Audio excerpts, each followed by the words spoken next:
The watch. My mum and dad gave me a watch. Not a posh watch, good enough to tell the time by though.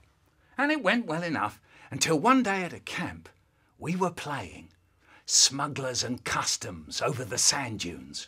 I was a smuggler and I had to get £20,000 through the customs for us to win the game. £20,000 written on a piece of paper. There were 3 ways to get past the customs. 1, by running so fast the customs couldn't catch you. 2, by going creepy crawly so they couldn't see you. And 3, going through the customs with it hidden somewhere. I chose 3. I chose to hide it on me somewhere. But where? I know, I said. I'll stuff it in my watch. And I took the bag off my watch, folded up the piece of paper with the £20,000 written on it, slipped it into the watch and clipped the back of my watch on. So then I went creepy crawly over the sand dunes. They saw me, they grabbed me, and they searched me. They looked in my pockets. They looked in my shoes. They looked in my socks.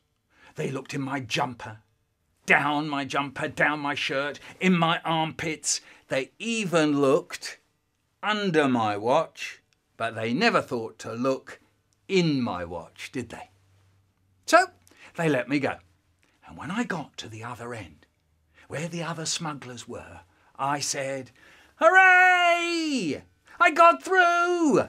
And I opened up the back of my watch, and there it was, £20,000. I took it out, handed it over, and we had won the game. I snapped the back of my watch on, looked at the time, and my watch, it stopped. It was broken. I'd broken it. That evening, I told my brother all about it, and I said, "Don't tell Mum or Dad about it, or I'll get into trouble. I'll get it mended secretly." So there we were, tea time, and my brother suddenly goes, "What's the time, Mick?" And I went all red and kind of flustered, and I go, and I look at my watch and I go, it's about 6 o'clock. "No, it's not," says my dad. "It's 7 o'clock. And he sees me going red. "Is your watch going wrong?" No, it's okay. "Let's have a look." No, it's all right. Let's have a look. Let me have a look at it. It stopped. It's broken. How did it get broken? "I don't know." "What do you mean, you don't know?" My brother was still laughing all over his face without making a sound. So then I told my dad all about the smugglers and customs and hiding the money in my watch.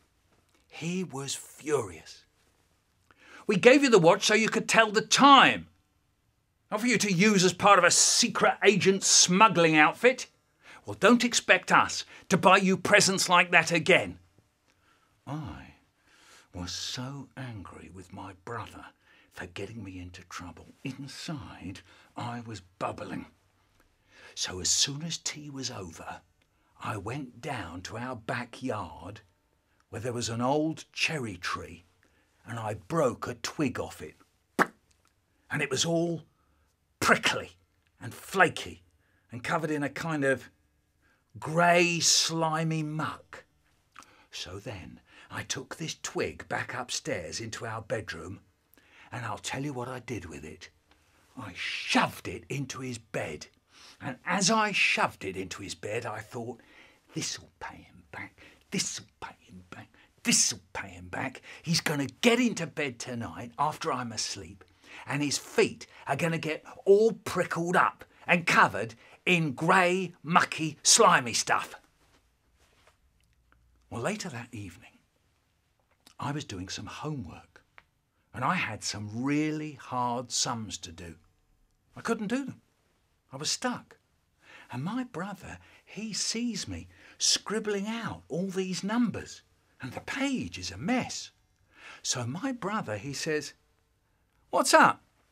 Do you want a bit of help with your sums?" What could I say to that? First I go, no. It's all right. But he goes, "No, come on, I'll lend you a hand." So I say, "Okay." And he comes over and he helps me.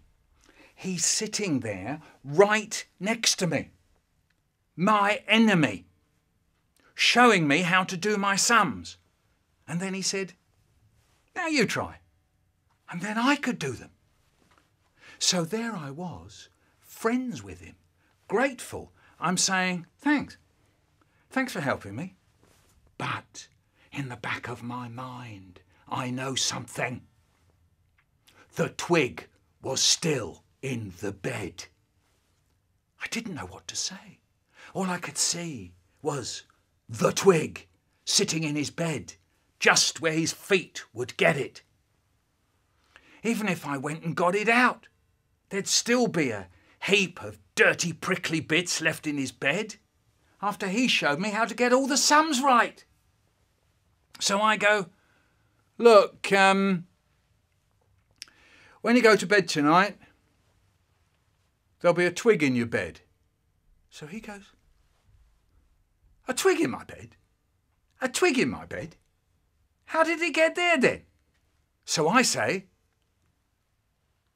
"I put it there."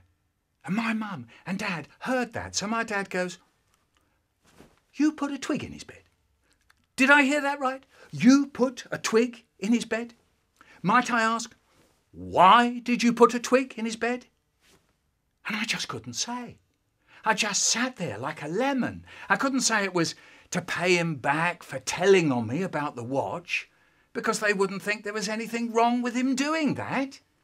So I just sat there and then I said, "I don't know."